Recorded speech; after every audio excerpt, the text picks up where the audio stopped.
Assalamualaikum dan salam sejahtera saya ucapkan kepada semua.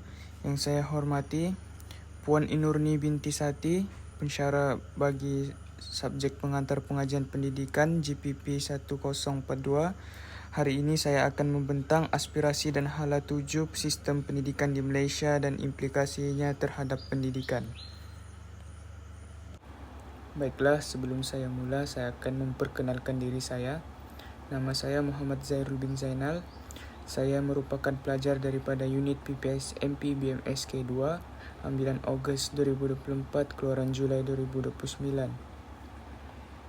Baiklah, berikut merupakan isi kandungan untuk pembentangan saya hari ini, iaitu gambaran keseluruhan SKPM dan peranannya, 5 aspirasi sistem pendidikan kebangsaan dalam PPM, 6 aspirasi murid dalam PPM, implikasi aspirasi ini, ciri-ciri sahsia seorang guru yang cemerlang, dan juga bagaimana aspirasi ini mempengaruhi guru menjadi pendidik cemerlang dalam aspek pengajian profesional dan juga etika keguruan dan budaya tempat kerja.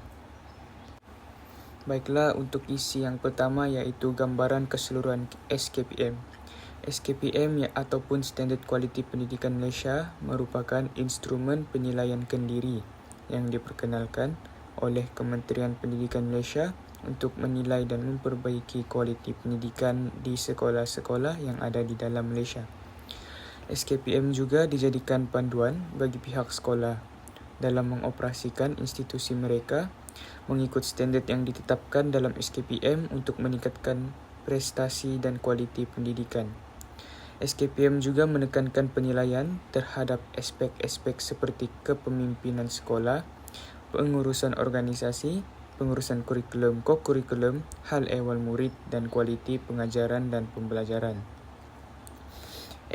SKPM ini berperanan untuk meningkatkan sistem pendidikan negara dengan menyediakan satu standard penilaian yang komprehensif.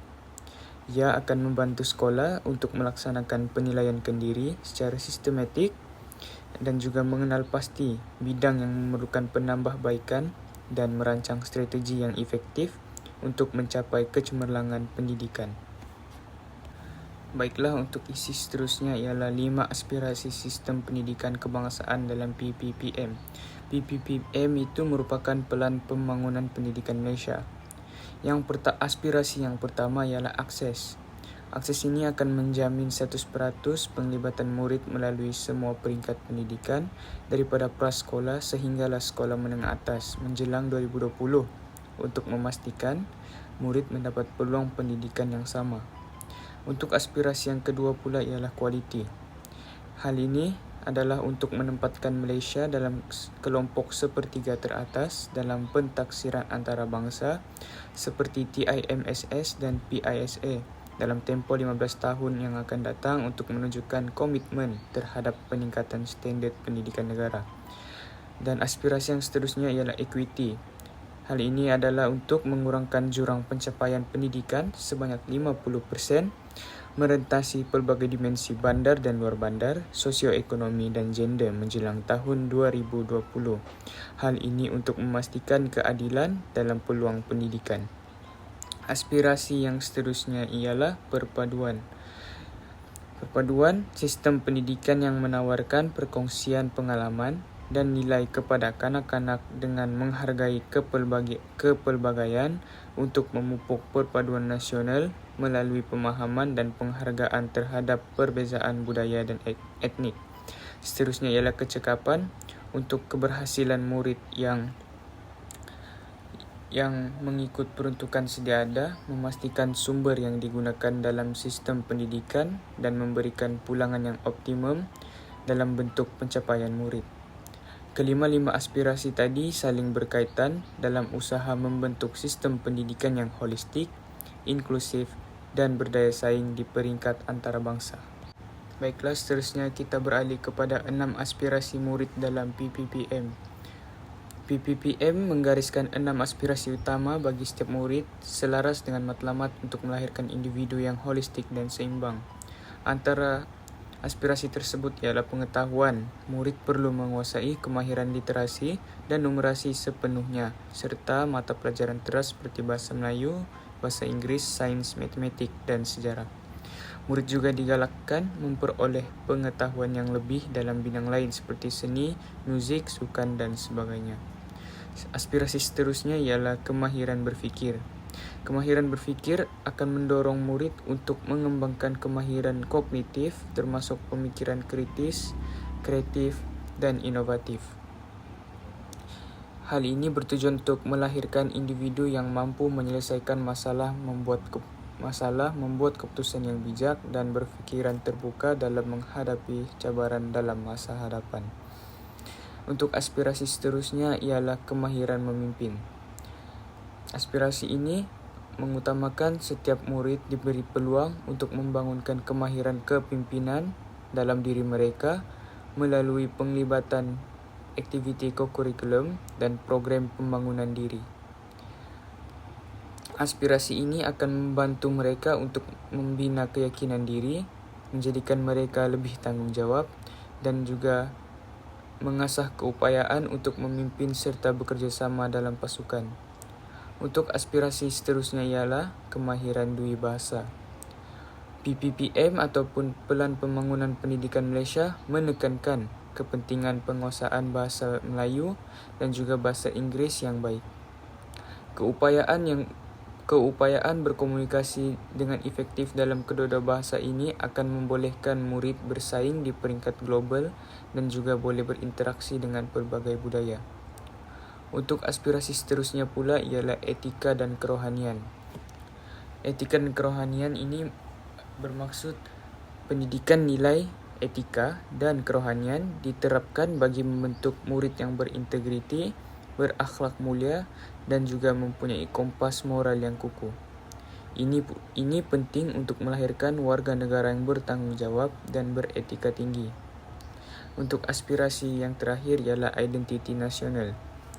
Murid dididik untuk memahami, menghargai, dan menghayati kepelbagaian budaya, tradisi, dan warisan negara.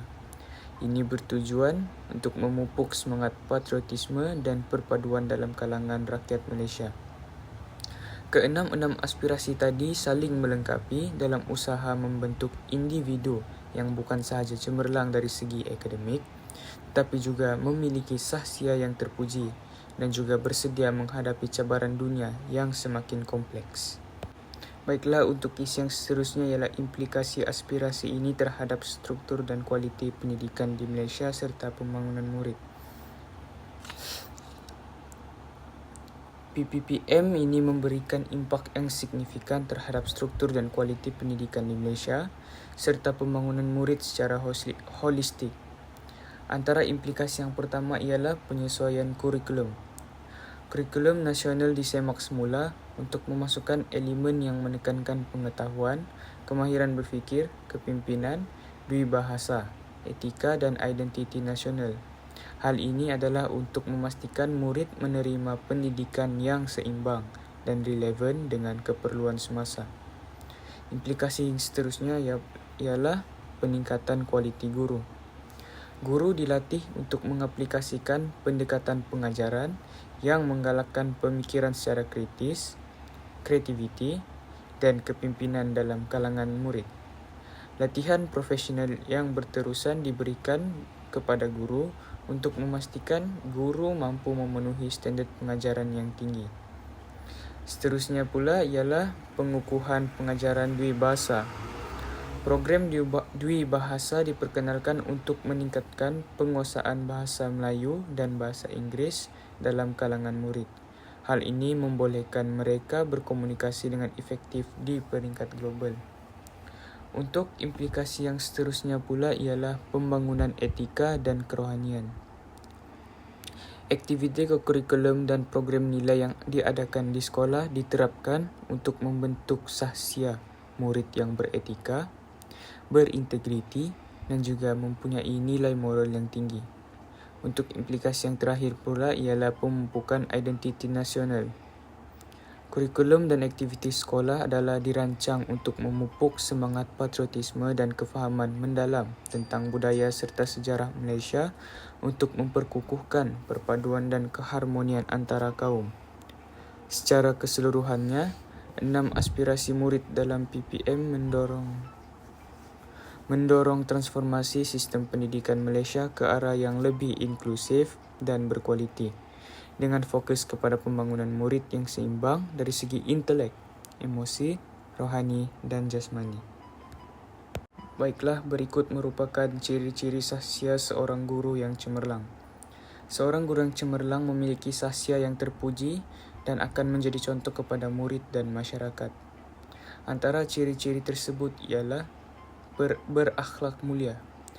Guru menunjukkan integriti yang tinggi dan mematuhi nilai dan etika keguruan, serta bersikap sabar, adil dan berdisiplin dalam setiap tindakan. Untuk ciri yang kedua ialah bertanggungjawab dan amanah. Guru melaksanakan tugas dengan penuh tanggungjawab dan juga memastikan setiap amanah dilaksanakan sebaik mungkin tanpa kecuaian termasuk dalam pengurusan masa. Untuk ciri yang seterusnya pula ialah penyayang. Guru perlulah mempunyai sifat yang penyayang dengan mengambil berat kebajikan murid, membina hubungan mesra dengan murid dan juga bersikap lemah lembut yang akan membantu perkembangan akademik dan peribadi murid. Seterusnya pula ialah dedikasi. Guru menunjukkan komitmen yang tinggi terhadap profesi perguruan. Guru perlulah ikhlas dan sabar dalam mengajar, serta sanggup berkorban masa dan tenaga untuk kepentingan murid, seperti mengadakan kelas tambahan dan menghias bilik darjah.